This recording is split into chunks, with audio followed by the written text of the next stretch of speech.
ગુજરાત સરકારે સમગ્ર ગુજરાતમાં જે ટેકાના ભાવે મગફળી ખરીદીની જે પ્રક્રિયા દર વર્ષે કરવામાં આવે છે એ પ્રમાણે ચાલુ વર્ષે પણ અતિવૃષ્ટિ અને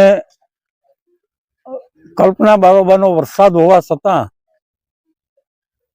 સમગ્ર ગુજરાતમાં આજે મગફળીની ખરીદીની શરૂઆત થઈ છે।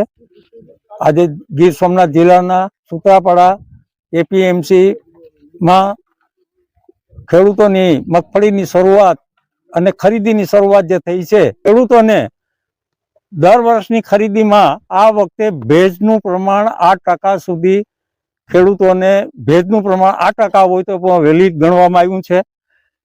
પછી ઉતારો 65 નક્કી થયો છે। મિશ્રણ દાણા 4% સુધી છે। છીમડાયેલ અને અપરિપક્વ પોટ 4% છે। તૂટેલા પોટ દાણા 2% છે। વિદેશી અશુદ્ધિ 2% સુધીની છૂટછાટ આપી છે। સમગ્ર ટેકાના ભાવની જે મગફળી ખરીદી કરવા માટે ખેડૂતોને ક્યાંય મુશ્કેલી ન પડે, કોઈ પણ ખેડૂત બાકી નહીં રહે।